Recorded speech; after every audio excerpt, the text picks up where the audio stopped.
Let's start now. Okay, I'm sorry, guys. There will be a bit of hiccups here and there.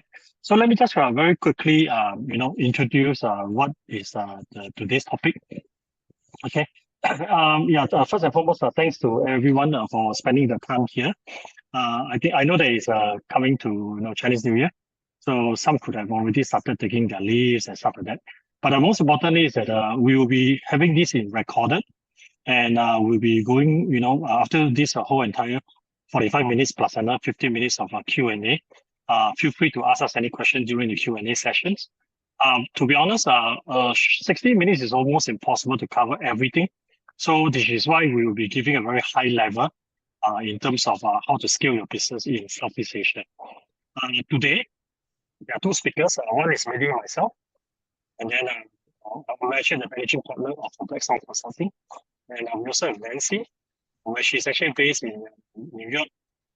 She's also part of our team, but where she's actually focusing a lot more to work with us in companies in the US side, and sometimes even in Finland, where she was previously based in, and they are looking into entering into Southeast Asia.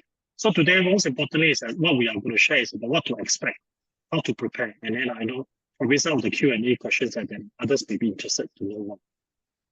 Okay, so this is the event agenda from 8 to 8:15. Introductions of Startup Storm, also introductions of speakers, and then after that, then we follow by scaling of business in Southeast Asia, and then followed by the Q&A session. Okay, so in general, what is Startup Storm? So Startup Storm is actually, is a product, is a service. It's actually part of Blackstone Consulting. I'll talk about what is Blackstone Consulting a bit later. But if you look at the screen itself, when we talk about Startup Storm, you can actually go to the website startupstorm.asia. We provide the following. What we do is that we actually provide you with a community to share about asking questions, to gain access to the industry experts. Because one of the biggest challenges that a lot of us, when we first started our own business, is that we think that we know. Sometimes we think that we do not know, but there may not be enough guidance. So what we are trying to do is that to have this platform, to have the likes of people like Nancy, or even my partner, Jesslyn, where you can actually ask them questions, and they will actually help you to probably even guide you along. So some of the stuff, content that we provide include courses, from your professional developments all the way to personal growth.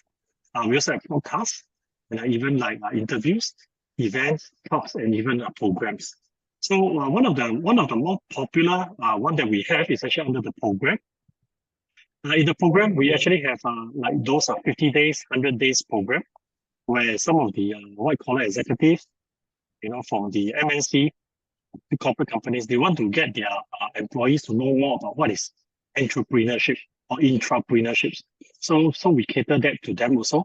But yet also at the same time, we also have something that's a bit, not so much into the enterprise, but more into the startup also. Because today, we don't believe that a startup should be a standalone business by itself, or should be something that one person can do on their own. Excuse me. In fact, a lot of corporates are now actually embracing startups. And this also brings forward where there will be a lot of professionals who probably they decided to take different routes in their career, and they want to run the startup. So they actually can join programs like that. And going through a 50 days or even 100 days programs, different programs, we accelerate their learning. Okay, so to be honest, running a startup is never easy. So what you see here on the screen on the right side is a bunch of folks who have been there, done that. Some of them, have not just only run their own business, but they have also made a few exits. Okay, they have actually started their own business, sold it off, and then come back again. So we have folks from as far as like Nancy from US, okay, to Dubai, even from Singapore, or even from Korea also. So there are quite a mix of different experts are coming in. So let me just do a short intro before I pass the mic over to Nancy. I'm a Singaporean. I've been doing a lot of startups, invest in startups. I also start my own startups. One of the first one that I started was as early as when I was about 17 years old. Did some portals for some polytechnic in Singapore. And then I eventually, I went to the army, come out, and then start my own business while running full time as a business development engineer. And I eventually decided to just come out to start my own business. So if you're old enough or you're as old as me, you may probably remember Sony Ericsson, Nokia, Econaut, Pocket PC, HP, Compaq, and stuff like that. My company created some mobile security software for them. So and then from there, I did my first exit, ran it for almost 5 years, sold it off, and then I went on to continue to invest in some other startups and also exited a few other startups. So, and now I'm actually the managing partner of Blackstone Consulting, taking care mainly of companies entering into Southeast Asia. If you want to get connected, just take a look at the QR code at the bottom, scan it, and then now we can connect from there. So now I'll pass the mic over to Nancy. Hi, everybody. I'm Nancy Ahola. I'm based outside of New York City here in the US, and I am a female founder and an entrepreneur. I started off my life in corporate, and similar to Patty, I actually did tech and telecom as well, working for some big companies here in the US like Sprint, United Healthcare. I went to Europe to live in Finland for a long time, and there I established my own company in telecommunications. Some of my customers were SoftBank, and KDDI based out of Japan. I've also worked on European Space Agency projects and some pretty cool stuff in general. And I've been doing work in the VC, private equity, and family office space, mainly because when I was doing fundraising for my own company, I saw that a lot of those finance partners had trouble finding the right kind of companies to be able to invest in. So I became a deal flow scout as well. And I also do a lot of consulting work with companies that are doing market entry. So that's one of the reasons why Patty and I connected, and also another reason why we're doing this seminar as well. I've been doing this now for closer to 15 years, and then also have been basically really passionate about doing market entry. Yesterday counted that I've done work in about 28 different countries, and done market entry establishing companies into about 15 different countries as well. So this is something that I really love to do, and it's been really great. Patty's been a wonderful partner, and looking forward to doing this webinar with you guys. Hey, thank you, Nancy. Yeah, so one of the things that that make us a bit different is that the Startup Storm itself, as a service, is under the company Blackstone Consulting. So I just very briefly explain what is Blackstone Consulting. Okay, other than what you see on the screen itself, what makes us a bit different here is that we mainly cater to only 100 days. So simply put, let's say for example, clientele from as far as from US, from South Korea, Taiwan, or even Hong Kong, they want to come into Southeast Asia. One of the biggest problems that a lot of companies face is that it costs a lot of money to try to do it themselves. Flying in, maybe there's a culture difference, there's understanding difference, currencies, legal, all this have a huge difference. So what we are a bit more different is that we do in 100 days, 4.5 months. So we scale it rapidly, and through the help from our own office. We have our headquarters is based in Singapore. In fact, I'm actually in the office now. And then we have office also in Thailand, Taiwan, and Malaysia. So we cover a few things. On the left side, we do market entry. So some of the larger companies, listed companies, try to enter into certain markets, but it's never so easy, especially after the pandemic. So one of those companies that we work with, they may have, they're big in where they are, but when it comes to Southeast Asia, it's so complicated that they do not know how to handle, how to enter, how to do inbound. So this is where we structure for them, and then we, with our own team of people, we help them to enter. And of course, there's always a corporate restructuring. This is most important, especially if you're talking about a startup that could have already been funded. Okay, or a startup that is, been running for a while, but it's not making money. So what went wrong? So this is the part that we come in to help them to restructure. The restructure is not just about talking. Even though we identify the people, product, and process, as you can see from the screen, we actually help them to do execution also. Okay. The next one that we do is actually business scaling. So for example, some companies may need some market entry, some research information, and then after that they feel that, hey, you know what? After we got all this information, we see the business model is wrong, the marketing strategy is wrong. After we did the restructuring, okay, we start to go into the business scaling also. So when we do the business scaling portions, then this is the part that we come in. We scale them in which in Singapore, Malaysia, and Thailand. Okay, these are some of the partners that we have. It varies a lot. It varies a lot, but it goes from when you look at it, it can come in from as far as from China, from US, from Taiwan, from Korea, and quite a fair bit of companies are actually from the government agency also. Okay, so I'll pass the mic over to Nancy. Nancy, go ahead. Sure. So we have 6 different agendas today for our presentation at the moment. So we're doing our latest business opportunities in Southeast Asia, common challenges for American businesses in Southeast Asia, navigating the startup ecosystem in Southeast Asia, and basically setting up a business with some case studies, and importantly, I think for some of you, a Q&A as well. Okay, so this is the part that where Nancy and I will come in together, because honestly, reading from a PowerPoint slide is always boring. Okay, so let's take a look at the latest opportunities in Southeast Asia. So from this screen itself, okay, this is based on Southeast Asia.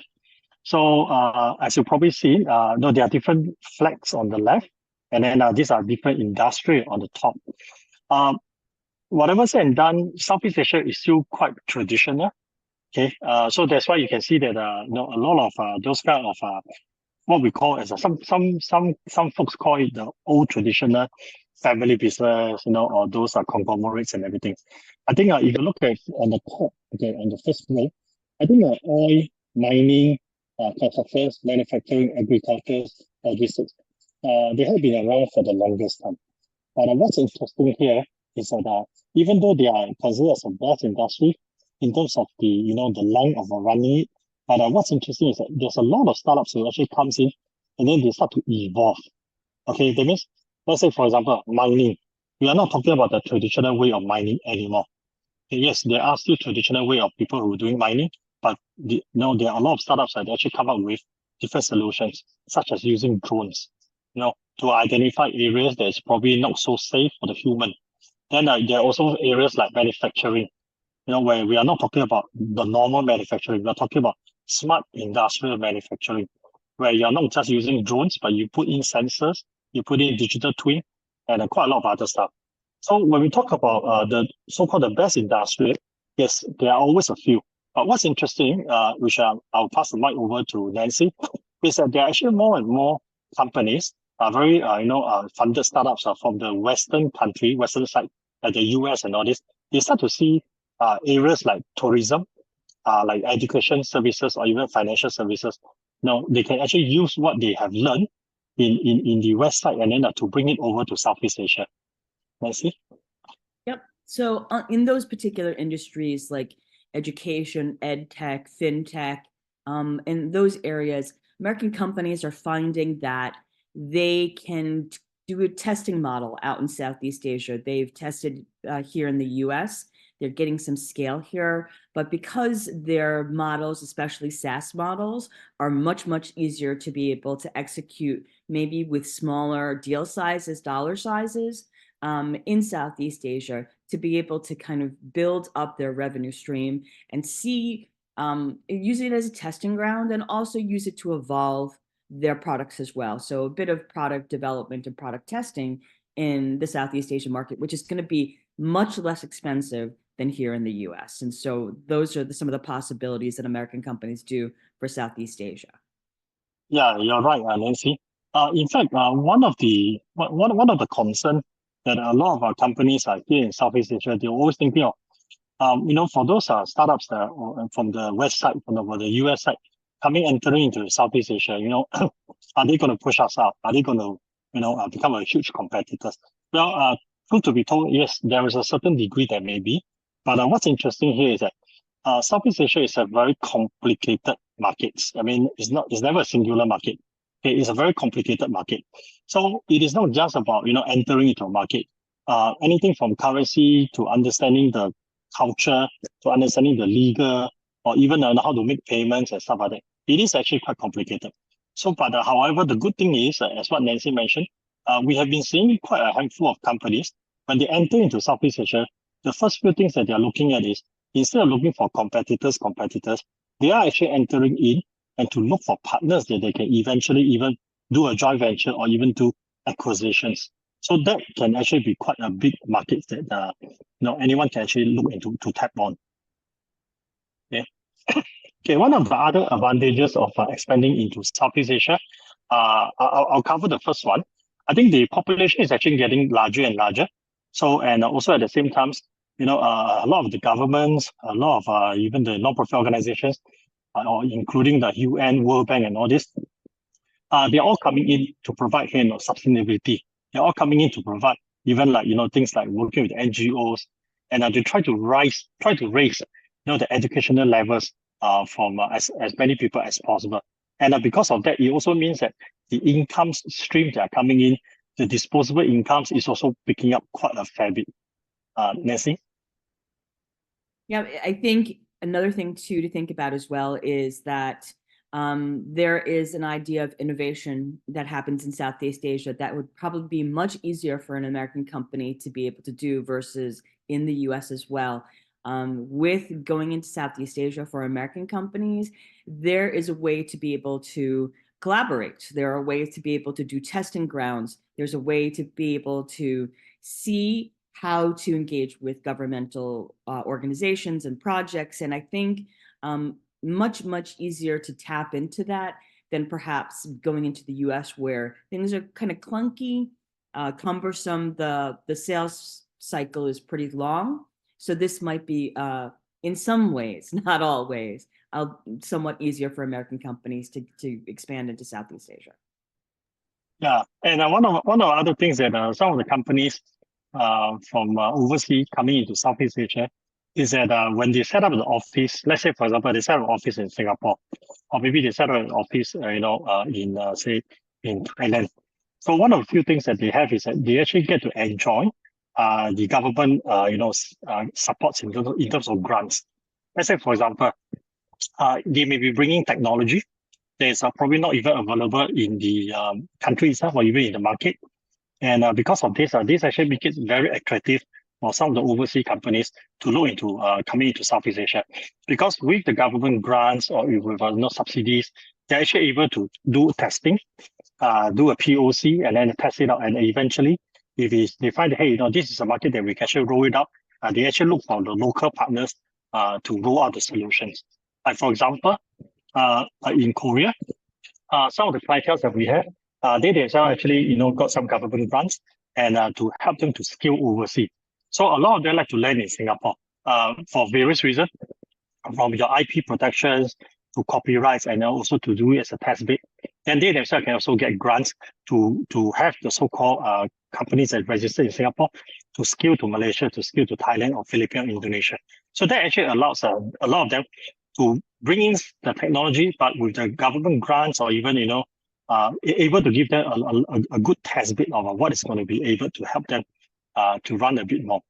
Okay, of course, another last one, even though it may be a bit sensitive, as we all know, politics is something that we can't run around. Yeah, so like, for example, now even between the China versus the US, and of course, you got a few other so ongoing, whether is it a business war or is it a physical war, somehow some of the investors are actually parking their money into Southeast Asia.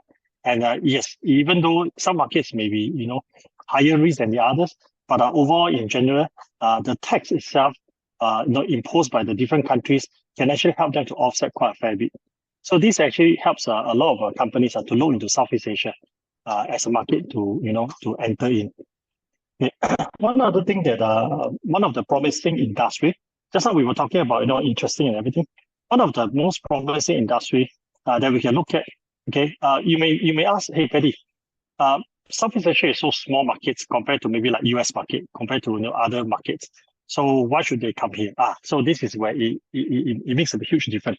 So just imagine, if let's say if you were to run a business, probably 5, 10 years ago, and you could have already ride the wave, okay, in your country. Okay, but however, in Southeast Asia, okay, certain implementations or maybe the digital economy is not here yet during that. And now it's actually happening. And because it is happening, so it creates a promising industry where you can actually use the experience that you have and then to bring it over into Southeast Asia. And then you can probably easily do it at a lower cost. Nancy? Yep. So some of the things, I mean, I'm New York based, so obviously fashion is very important here. And the majority of the fashion that's produced here is done basically in Vietnam and Thailand right now at the moment. While China has, of course, a huge share of it, a lot of US companies are going to Vietnam and Thailand instead for manufacturing because of the lower costs. And to tell you the truth, a lot friendly environment towards American companies as well. Digital economy is really huge, and also the other things, which is e-commerce and fintech, logistics and education and healthcare. Those things we're seeing kind of as a boom, especially in the SaaS model. And the reason why is because it's really easy to set up, it's really easy to scale, and it's really easy to be able to get into different markets. You kind of get some companies, especially in the US, that do this kind of born global mentality, which means that from day one, they can be able to expand, which is extremely helpful into Southeast Asia as well. And they can see it as a huge opportunity, especially SaaS models, to be able to do a footprint in Singapore, set up something there, especially fintech companies who are looking at we were discussing this yesterday, unbanked populations, creative fintech solutions as well. And then another thing too is, I know maybe not so things that people want to talk about so much, but crypto and blockchain as well. But we're looking more and more at the traditional fintech models and SaaS models, especially going into Southeast Asia. Yeah, thanks.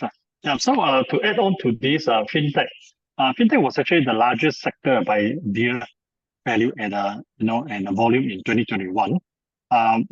So you take a look on the screen itself. One of the big play by a lot of companies is actually fintech. To add on to what this Nancy mentioned, even though there may be a lot of underbanked or unbanked, but by and large itself, is we actually at a point at a crossroad junction where people are actually adopting more in terms of using your e-wallets, making payment. It means trying to do it seamless, from your public transportation, to booking a taxi, to making payments, going via e-commerce, to make payments, even they're using your fingerprints or even your retina, high retina, and all this. It is actually very big.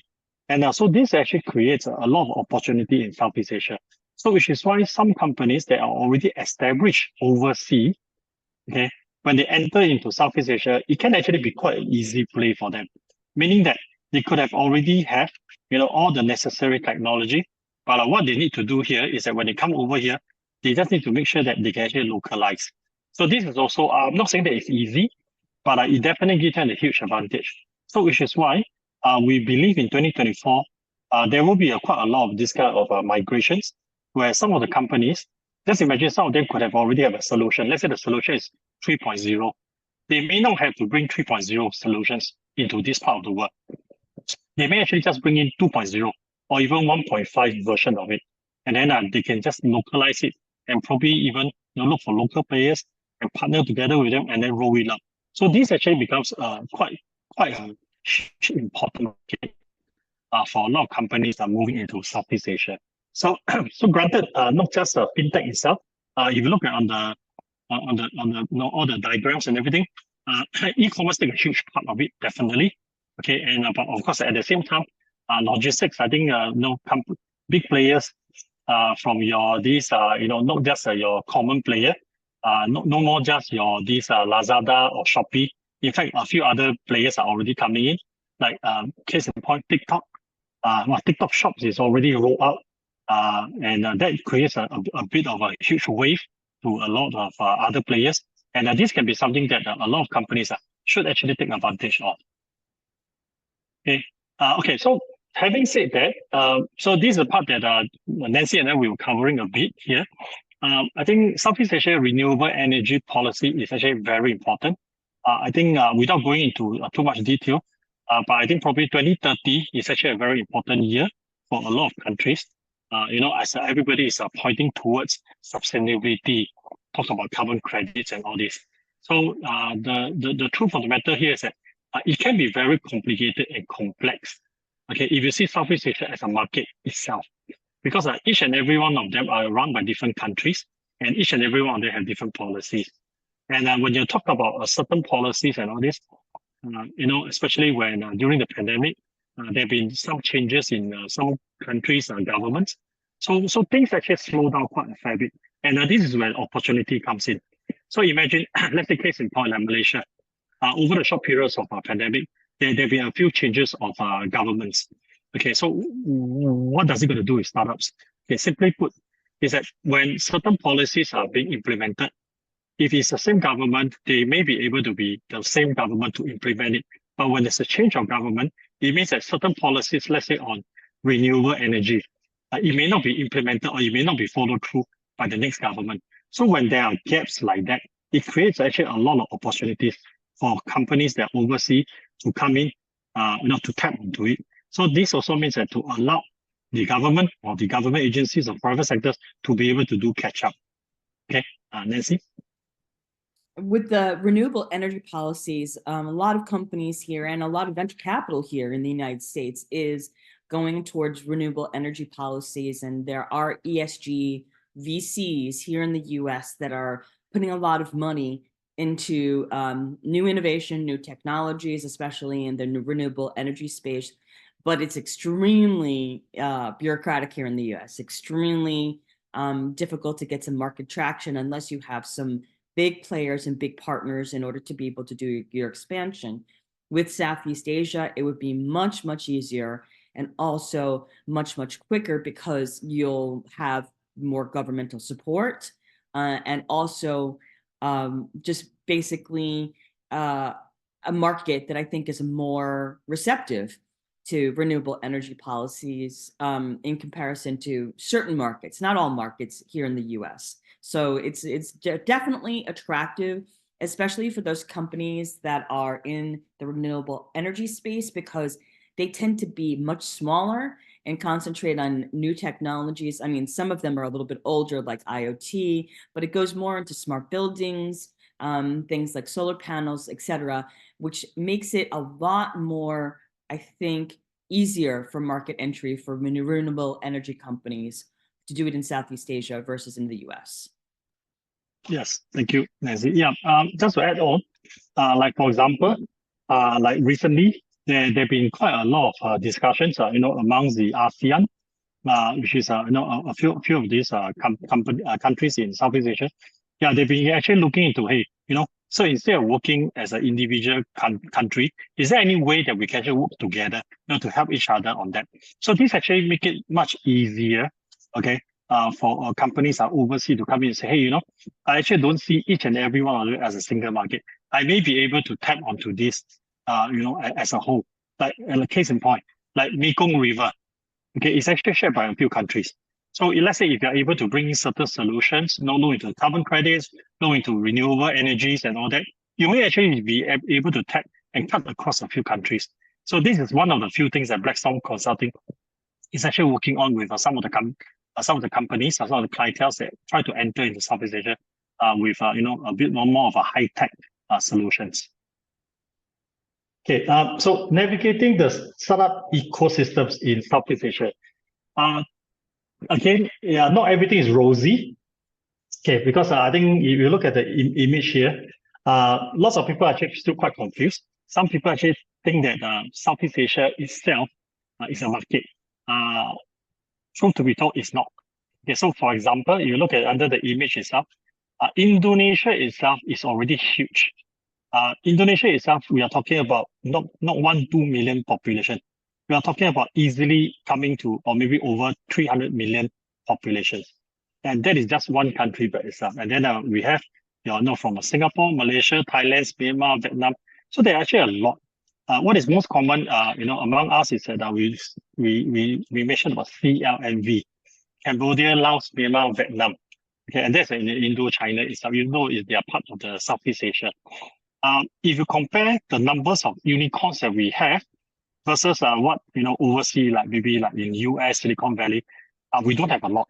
To be honest, we don't really have a lot. And this is, instead of seeing it as a bad news, it's actually a good opportunity. Why? Because now more and more investors are pretty wary about the ongoing war, whether is it a religious war or is it country between countries, whatever, or proxy wars and everything.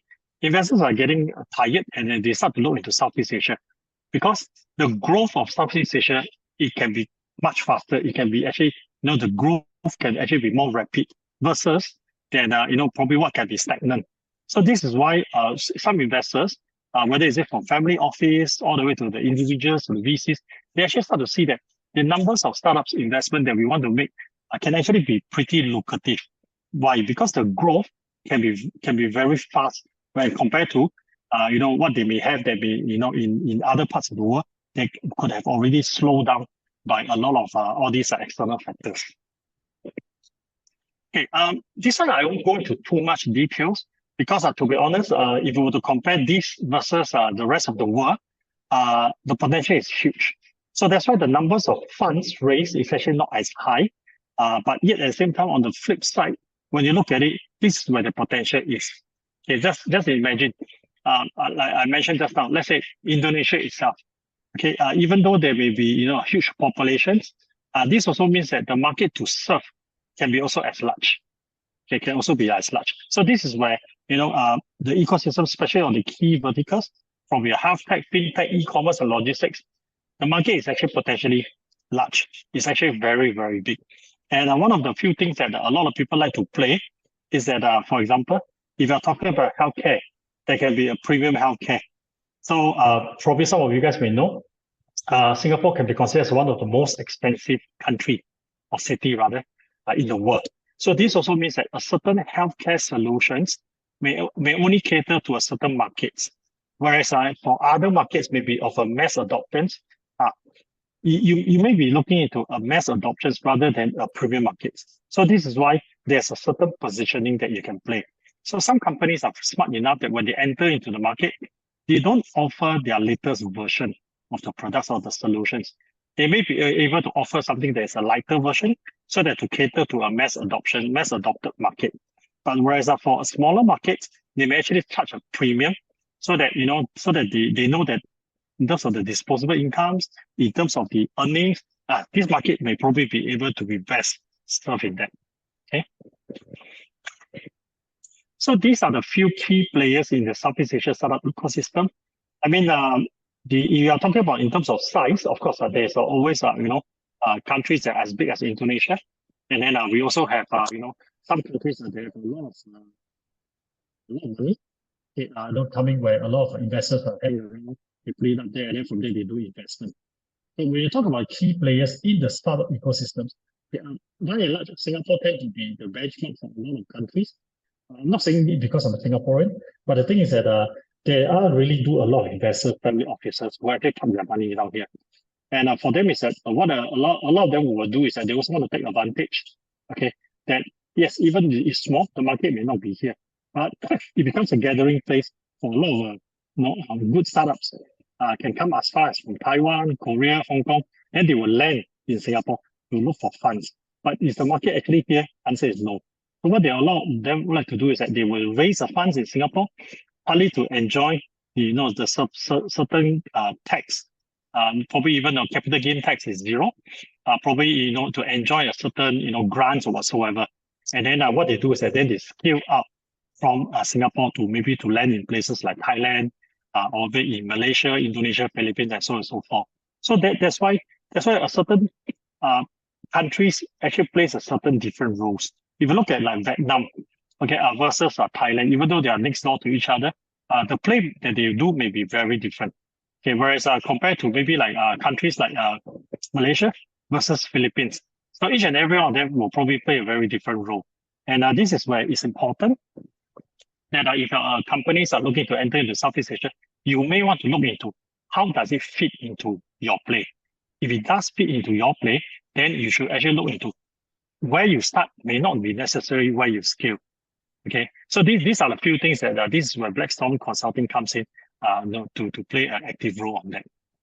Okay, coming to this, common challenges are for American business in Southeast Asia. I'll pass the mic over to Nancy. Sure. So there's quite a big deal of the challenges that are for American companies to go into Southeast Asia. It's certainly the cultural differences. They're really, while there are some similarities of things like relationship building, but it's also been very difficult for American companies because they believe that every country is going to be the same across Southeast Asia, where the cultural personality is going to be very different.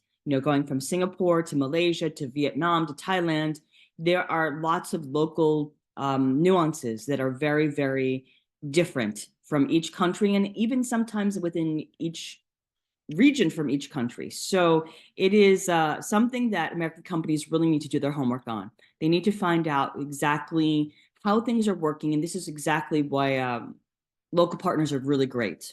Patty and Jesslyn over there at Blackstorm are very, very proficient at being able to tell companies how to be able to adapt, to figure out how to deal with local economies, how to figure out basically things on a day-to-day basis, because that will be something that the business model and also the product itself, how it gets created and rolled out into the Southeast Asian market. Regulatory environment is very different in Southeast Asia, which is complicated enough in the US. I mean, we have all of our things like FBA, et cetera, and all the different organizations here. But the regulatory environment in Southeast Asia is more concentrated on companies getting set up. For instance, things like how many foreign employees that you can have in your company.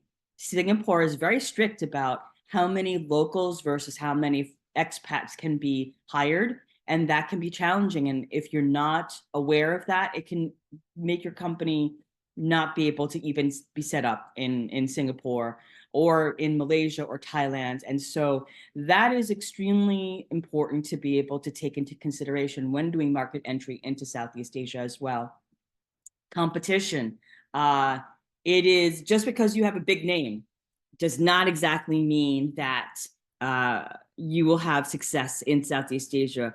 A big player here in the US and internationally, Uber, found that out, and also Amazon as well, that their business models and their reputation do not translate into every economy, and sometimes it does not translate into success very easily. So unfortunately, Uber got totally destroyed by Grab, ended up having to leave the market there. Amazon has had challenges, especially with Lazada and Shopee, because it has a very different model, very different reputation, and also a very different way of doing business. So taking those considerations into play is extremely important for U.S. companies to enter into Southeast Asia, because, and this also ties into cultural difference, it operates extremely different. People are very different. The mentality around buying is extremely different as well. So those are things to take into consideration. So Patty, next slide. Yep. Thanks. Infrastructure, very different than here in the US, because you have things like electricity interruption, things where perhaps your grid is very different than here in the US, different networks that are being set up, things like, simple things as infrastructure, roads, those are very different than here in the US and other developed economies as well. So you have to take those into consideration. So perhaps you need to think about, you need a backup generator if you're doing manufacturing here, or maybe the way that applications are done, telecom networks are different. So you may have to have your application be developed where it can work off network as well as on network too. Language barriers. not everyone in the world speaks English. And I think this is not only difficult for Americans, but it's also difficult for Brits as well, which is not everyone speaks English. So you have to understand that perhaps having a local partner, maybe even a translator, can be able to help your business get into the region as well.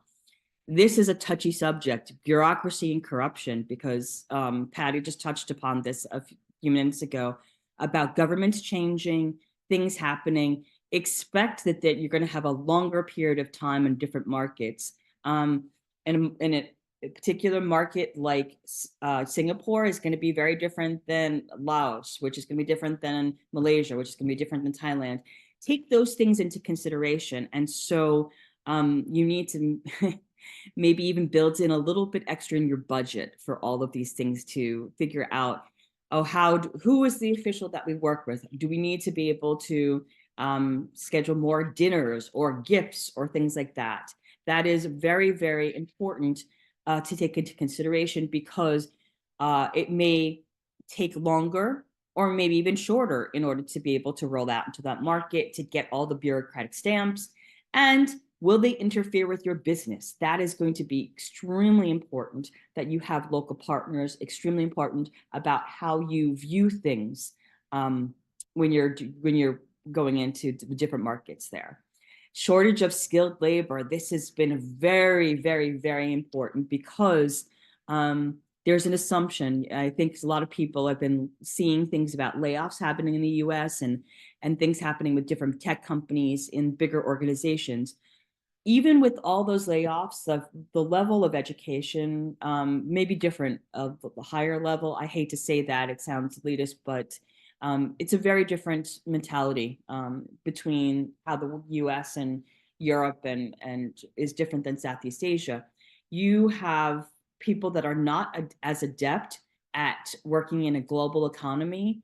They're more used to working in local economies, which has a different mentality. So training programs might need to be part of your process to be able to find the right management process. If you're working especially in tech, finding good developers, there's usually a run on your money to finding good developers in Southeast Asia as well. So have the expectation that you might need to lower it, or to also train your local labor force when you're working in different markets there in the Southeast Asia. Go ahead. Thanks. Difficulty in finding decision makers. This applies, I think, to every market, but especially in Southeast Asia. Because there's a lot of hidden network, it may not be as easy to find who the decision makers are. Because you are working with people that are like perhaps family businesses that may own huge parts of different industries, finding those people are really, really important. Finding government officials will be really, really important in order to get your company going as well. But also finding out those local kind of movers and shakers, essentially people who are really tapped into the local economy, know how it works, and that can advise you to be able to go, this is right, this is wrong, this will be able to work here, this will not be able to work here. So if finding decision makers, because they're so hidden, and a person that might have quite a bit of influential power is not apparent. This is not something that you can go into Zoom info or some really easy publicly available database to find out who the decision maker is. It will then extend your time, and a high possibility of failure if you don't find the right people to be able to help you. Sales timeline. This is really important, because especially when you're dealing with governmental projects or with big corporations, it can be extremely delayed in your sales timeline or your sales cycle. Another thing too that a lot of companies don't take into consideration is successful market entry. Because of it, it is extremely difficult if you don't have a local partner, local employees as well, and have an understanding of how everything works in that particular region. That's where things get really complicated. That's where being humble and saying, I don't know how this works, I need to have people that I partner with, whether it's through a joint venture or through some better understanding of the actual market itself to do your market entry and understand that sales timeline, because a lot of companies have their, different sales cycles here. You've got your revenue operations here in the US, extend it out. Figure out that you're not going to close things in 30-day sales cycles. You may have to extend it out to 3-month or 6-month, or maybe potentially a year, depending on the sale size. So that are things to take into consideration. Management styles. It's usually very different here in the US than it is in Asia. And this also applies to Southeast Asia. East Asia is very different, but I think Southeast Asia kind of goes more with the East Asian mentality, which is not questioning management. Here, you're seeing a lot of cultural wars within the US about questioning management. DEI, et cetera, those types of things are being pushed by employee bases, whereas you may not have that happening in Southeast Asia. But the problem with that is, unfortunately, you may have very unhappy employees, but they will not tell their management. Well, then it will become a very difficult situation, because you will have people either not knowing what to do properly, or kind of passive aggressively not doing their job. Or another thing too is that just really not knowing what's expected of them in the first place. So having those private conversations and having that really one-to-one relationship with your employees is going to be really key, especially in Southeast Asia, because saving face is, I think, one of the biggest things. Losing face for an employee versus, and also losing face for a manager is devastating, and it could be culturally devastating in Southeast Asia. Whereas here in the US, sometimes people can rebound from it much easier in general because of the way that things are set up. So there we have it. Okay, thank you. So just to add on, it's also not as scary as for everything to come in at the same time. Okay, we do have friendly people in Southeast Asia. Oh no, I'm not. That's not it. It's more along the lines of it's just Exactly. it's really different. No, I don't want to offend anyone, Patty. But thanks. No. Okay, so this is actually just for reference. But however, we do suggest that if you do intend to set up a mini business in Southeast Asia, you can always contact us. Just let us know, because the rules, policies do change. Okay, so here's a very general. Since I'm doing business in Southeast Asia, it may look complicated, but just think of it this way: the higher the number, the higher the score, is actually the easier for you to do. Equal to better regulations and a stronger protection for businesses. Okay, I'm not going to go through line by line. So which is why I highlighted two. You look at it is a comparison between Singapore and Malaysia. We are not saying which is better, which is worse, or whatever. No, it's not. It's just that each and every one of them, progressively, everybody is trying to make it easier for companies, overseas companies, foreign companies, to do business. Okay, so if you look at it in terms of the roles, role 1, role 2, role 3, and all this, each and every one of them have their pros and cons. Okay, some of them, like starting a business, it can actually be very, very easy, very, very fast. For example, Singapore tends to make it much easier for you to start a business.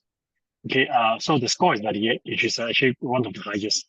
So this also means that if you want to start a business, as long as you have all the appropriate documentations, you can start quite fast. And the instruction is actually quite clear. They tell you 1, 2, 3, 1, 2, 3. You just need to follow, and then you just continue, and then that's it. And to do it.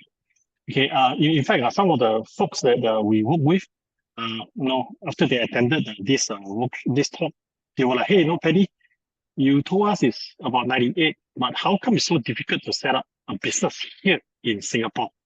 Okay. Even though it may be easy for you to set up a business, but it doesn't mean that it's easy to set up a business by everyone. Example, if you happen to be from Russia, okay, or you happen to be in some countries, that they probably will put you into a certain, for interviews. Let's say we do have some clientele, some time back before the pandemic, they're actually from Russia. They came in and then they try to set up a business. And we have to be very upfront with them. We say, hey, not all the businesses can be set up easily, especially when the country of origin. So is there any way to work around it legally? Okay, of course, there will always be businesses that you can actually do legally.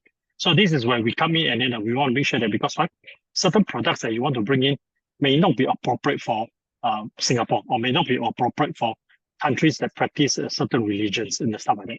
So this is where there's always a different types of doing businesses. Okay, let's say for example, let me just show you another page. Okay, setting up an entity. You look at it. You have 2 days to all the way to countries like Laos, 173 days. Yeah, so yeah, it's not a typo. So time required to start a business. In Laos, it takes about 173 days. Okay, the number of procedures to register a company, a business. In Laos itself, it takes 10 procedures. It means that the documentations that you submit, that you send, there's a very high chance that they come back to you and say, no, this is not correct. Please go back and do it again. Please go back and do it again. And it's actually quite common. Okay, it's actually quite common. Is it that the government do not know, or is it that the inefficiency is down there? This one we can't really comment much, because each and every of the markets run very differently, and they operate very differently also. So take note, okay, if you are planning to set up an office in a certain of these countries, selected countries, whatever, you always have to take into consideration that it doesn't mean that the moment you come in, you want to set it up, you can set it up almost immediately. It doesn't work this way. Some countries will need you to set up an office with a registered address, okay, with all the founders or the owners, whatever, physically here before you're allowed to go to a bank to open, an account with them. So there are a lot of this kind of, so-called unwritten rules. Even though you may actually go, like for example, in Thailand, we have situations where it's the same bank, okay, but different branches.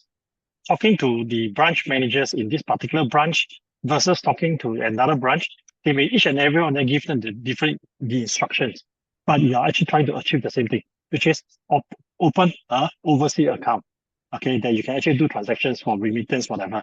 So sometimes they can give you different instructions, and then you ended up going from one place to another place. So this is actually some of the challenges that it does happen when it's trying to set up an entity in Singapore or in Malaysia or in any of the countries. Excuse me. So these are some of the costs. SGD means one is a Singapore dollar, so that's $1.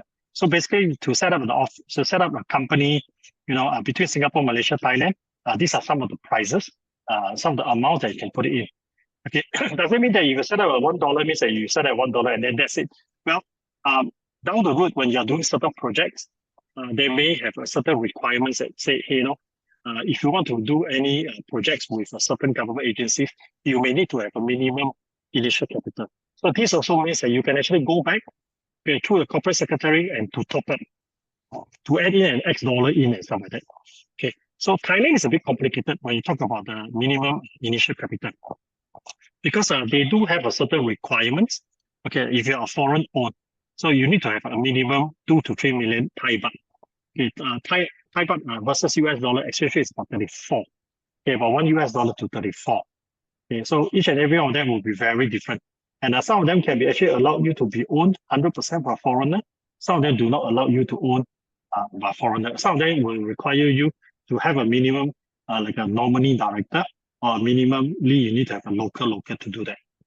Okay, if you're not quite sure, you can always reach out to us later. Okay, case study. So let me just jump onto this. I know that the time is coming up to 9 o'clock already, because due to some technical glitches that we had, so we started a bit late. So some of the case studies are, okay. So, well, you may not be looking to start a company today in any part of the Southeast Asia. And there are also a lot of reasons why companies fail. Like, for example, we do have some clientele who actually, after attempting once or twice on their own, and they fail. And things didn't really work out well for them. And why? So this is also some of the case studies that we actually consolidated to share with with the focus more in the Southeast Asia side. So you may actually use a QR code to scan it and then take a look on this. It is one of the so-called reports that we actually do, and we share. For example, at the bottom left, Honest Bee, they are basically e-grocery, where you can actually order fruits, order all kinds of stuff for supermarkets and stuff like that. They even provide you laundry service to wash your jackets and stuff like that. Despite getting funded and everything, they still fail. Why? So this is where we share some of the case studies that people can actually learn about it. Okay. Yep. So a few things in general. So why startup fail in Southeast Asia? Well, first and foremost, just to add on to what Nancy mentioned, I think lack of localization is something that is very, very important. Okay, let me give you a very classic example. We had some clients, they actually came to us after they tried to do it on their own and they failed. So a classic example is that in many parts of the world, we are using simplified Chinese. Okay, we have already used simplified Chinese. So one of them was actually from Taiwan. So Taiwan is actually still using traditional Chinese. Nothing wrong with that, but it's just that they did a lot of publication, they did a lot of marketing. And all these marketing reports that were written about them were all in traditional Chinese. So when they were all in traditional Chinese, it simply means that they didn't do any translations. It simply means that if you want someone to know about you, anyone who search may not even able to find you. Why? Because most of us are probably using simplified Chinese.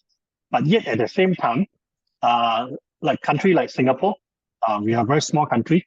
Now there are a lot of Chinese, but a lot of Chinese don't search in Chinese. Okay, a lot of the Chinese here, they actually search in English because of first language. Most of us, our first language is actually English. Second language or third language can be your Chinese, or can be Malay, or can be Hindu, or whatever. Tamil, sorry.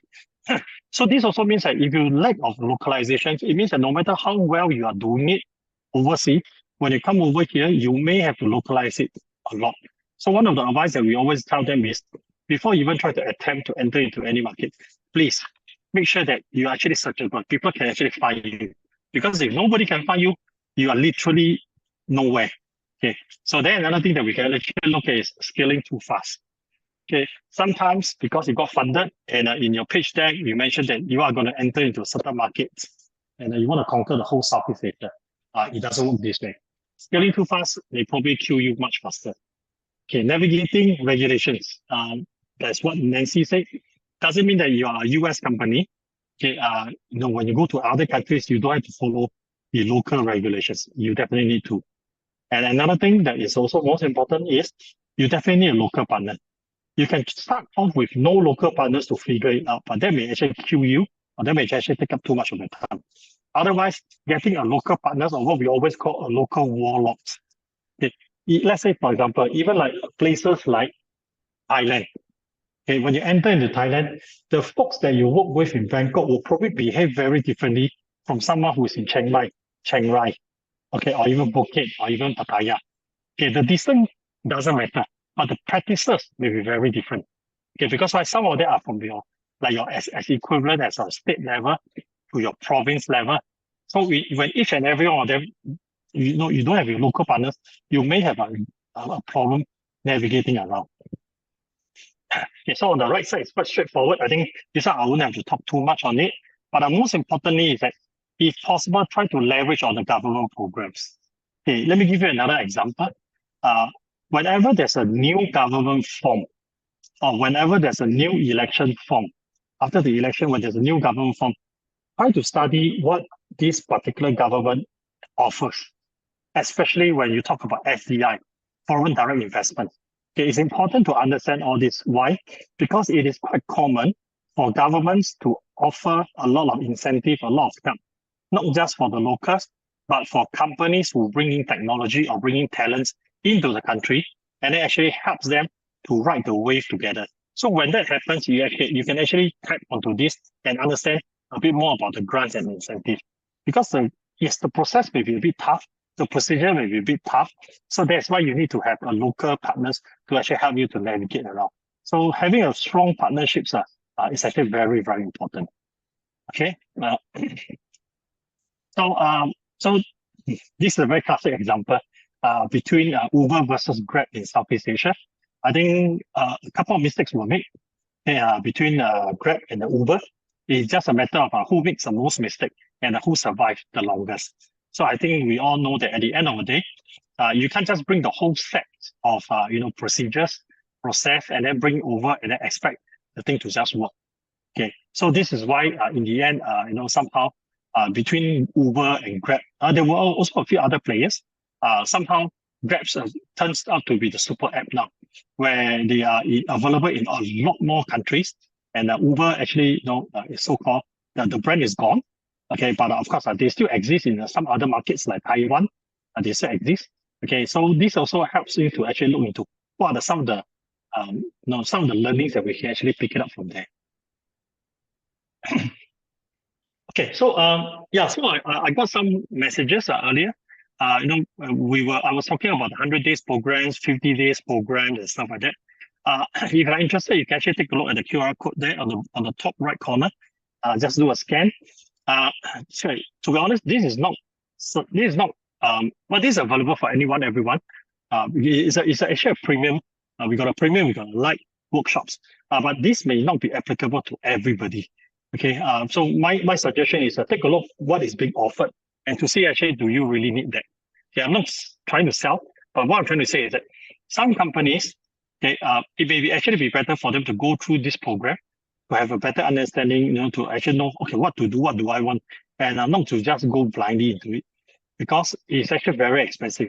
Example, we have some clientele who actually trying to do it themselves, as I mentioned earlier.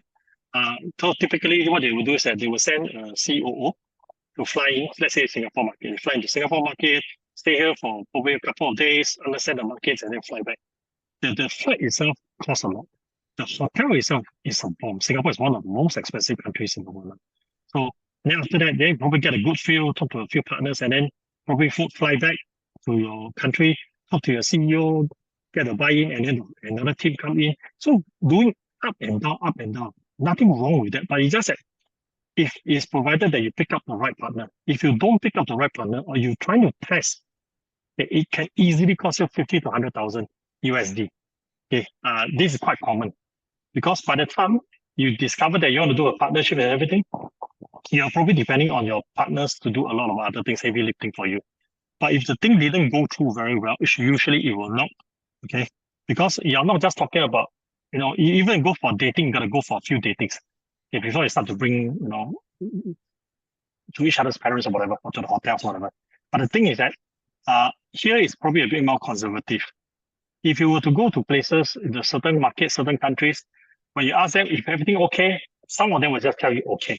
You're not quite sure are they knocking their head or they are not agreeing with you, and mistakes are being made. So this is where we come in with this program. So such program is actually to cater and tell you what need to be done, how to do it, and we tell you exactly what are the things that and then including workshops, including the talk, including the consultancy.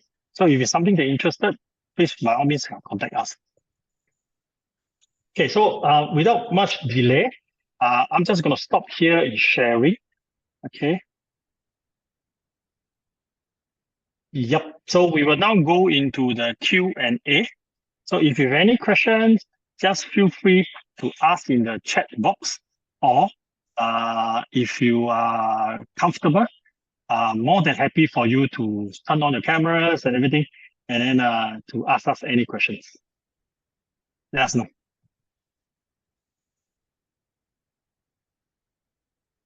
Okay, I got a private. Yeah, by the way, this is the thing about Asians. Sometimes Asians are not as vocal as the Westerner, so they tend to make it like they like to do one-to-one. Let me give you an example. For example, when we were in Taiwan, we have such kind of events, and then after that we ask, hey, you guys have any questions? So usually they will say no, but the moment you finish it, they will all start to queue up. They start to queue up, and then they start to ask you question one by one, and you repeat the same thing. And also, interestingly, in a certain city in China, when you ask them any questions, some of them will start putting out the questions and then everything. And then when you're trying to answer one, the other fellow will chip in. So to some of us, we think, wow, this is quite rude. But actually, it's not. It's actually part of the culture. So yeah. Okay. So I got this question that was sent to me. Okay. Typically, how much would it take? Okay. Let me just wait. Typically, how much would it take for a company to set up in Singapore and then to go overseas? Okay, you probably missed out a couple of earlier slides.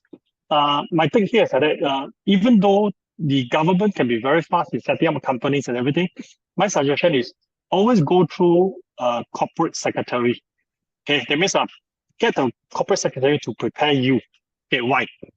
If you happen to be companies that actually import or export physical products, okay, you may also want to check that you may need to look into registering your products. So there's actually no point for you to start a company first and then start to do the paperwork to register your product. Especially if it's a medical product. So a case study is very simple. We do have some companies, who try to do it themselves, and they face a lot of challenges. Okay, why? Because of the documentation was not properly done. So they may have already set up a company here in Singapore, and then they try to apply, for the registrations of the company, registrations of the product. So you see, when that happens, it means that the authorities will probably have to check, okay, how are you actually holding the product? When you import in, are you going to put it in the warehouse? Are you going to put it in the cold storage or you whatever? So a lot of procedures. So because okay, by the way, if it's in Singapore, do not lie to the authorities. Okay, if you tell them that you're going to store at the warehouse, you make sure that you actually have a certain proper documentations, because why? They do check. Okay, like for example, I have another business where we manufactured Chinese herbs. So when we want to bring into certain markets or whatever, okay, some of the countries may be a bit relaxed, but in Singapore, no, they will come in to do inspection, and they do come in, they do physically come in to do the inspection. They check on the temperature, they ask you whether you have IoT devices where you can tell me the readings, and then not just physically writing it. They will ask you to sync to the applications and then show the application, take the screenshots, and then put the dates and everything. So that's why if I were to advise you, it is better to check what products are you bringing in. If it's a SaaS product, probably you don't need a license. But if it's a medical product, you probably need license. So it's better to run certain things in parallel, because the moment you apply for a certain, approval, whatever, okay, some of them may even ask you, okay, do you actually have a deposit? How are you going to handle, especially if it's medical products? So got to be very careful on what are you looking at, okay? So I got another question. Which city is better to set up a company in, Hong Kong or Singapore, and why? Okay. Very, very interesting. Okay, so here's the thing. If you're talking about setting up a company, most importantly is that where are your clienteles? Okay, if your clienteles are here in Southeast Asia, then I'll probably tell you Singapore would be a better place.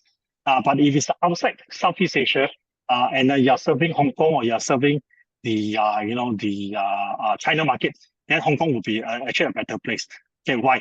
Because if you set up in Singapore, after you set up in Singapore already, you may actually want to look into the certain grants. Some of the grants that they provided, some of the grants that the government provide is actually allow you to scale your business into, say, Malaysia, into Thailand. So, example, one of the grant is actually MRA grant. One of these MRA grants, last time they actually they were a bit more generous. Now they give you up to 50%. So in other words, if you want to scale to, let's say, Thailand, okay, you're already a Singapore-based company, you want to scale your business into Thailand, and you probably need to help you, something like that. Blackstone. So probably, let's say Blackstone touch base at 80,000. Okay, you may be able to get a grant of up to 50%. So this means that you don't pay 80,000, you pay 40,000 only. Okay, and then this grant is probably given only to local-based company.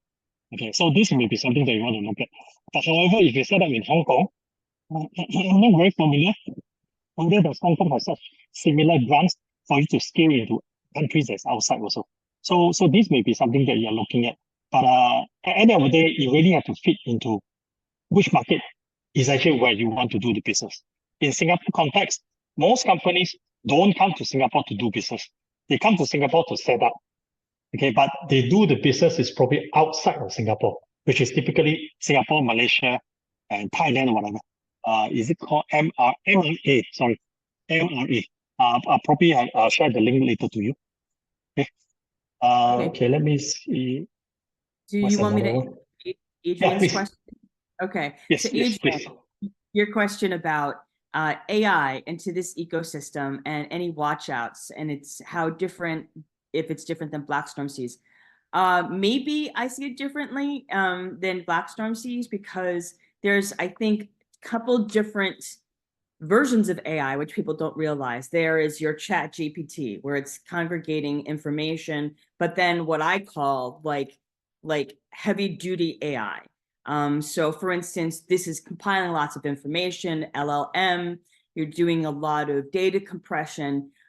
So what ends up happening is, I think you're going to see more of the light version of AI, which is the chat GPT version of it, going into Southeast Asia, because it's easy, it's flexible, really, simple to be able to have happen.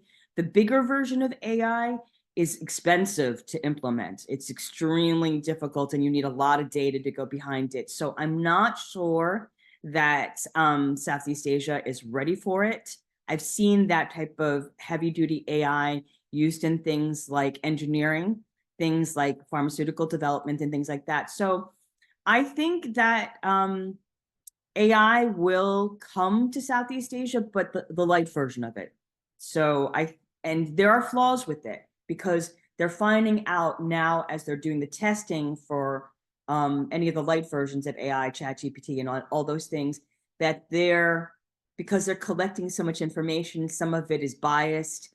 It may not be the exact best thing to be able to do. So I think it'll be used, but whether or not it'll do well and whether or not it'll be good, I think that's to be seen, to tell you the truth. But I don't know if that answers your question, Adrian, but that's my viewpoint. Okay, I got another question. How can I enforce a strong partnership with Indonesian local partners, especially in industry where strong bureaucratic and things might be under the table? Okay. Okay. So here's the thing. How I see it. I break it down. Well, it's not just in Indonesia. I think there's always a concern. There's always a concern where when you go to other markets, whether will the authority actually protect you, or will the authority actually fight the other party because they are Indonesians. Okay. Truth to be told, there's always a danger. It's not just in Indonesia. I mean, in everywhere, anywhere. Even doing business in US doesn't mean that there are no bad guys in US.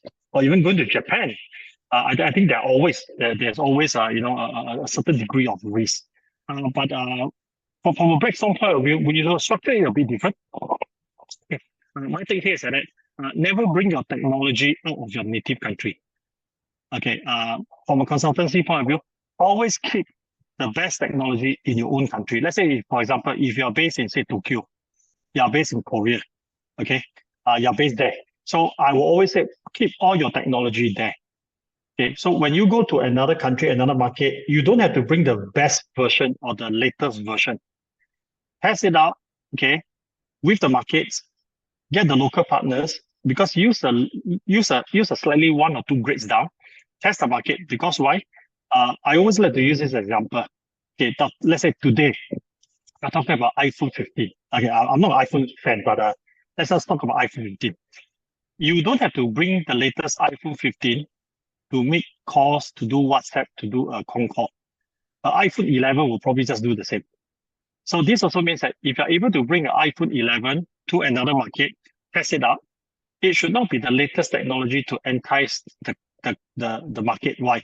Because it doesn't mean that everybody is able or willing to fork out hot money to pay for iPhone 15 or iPhone 15 Pro or Max, whatever. But iPhone 11 may just do the job. And from there, you help to identify the kind of partners that you want to work with.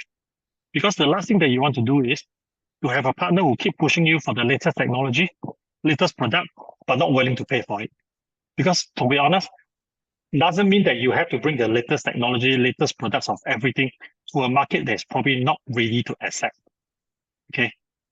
So when that happens, it helps you to filter down the kind of partners. Because if your partners don't understand this may not be the right partner for you. Or this may be just one of those touch and go kind of partner that you can actually use it. And then, and eventually you part ways. Okay. So another thing that you can actually look at is, of course, okay, another thing that you can look at is strong bureaucratics, things can be under the tables and everything. To be honest, there's this thing called T money, T money. Okay. Would it be bribery? Would it be this and that? my take here is that you have to pick a side. Okay, I'm not saying that it's right to bribe or it's wrong to bribe.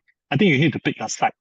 Okay, certain businesses, you can tell me that, hey, this is part of the culture, so therefore you need to do this. If it's not part of the culture, therefore you should not do this. Okay, my take here is that if you go to any supermarket, there's always a knife. Okay, a knife, chopping board and knife, everything.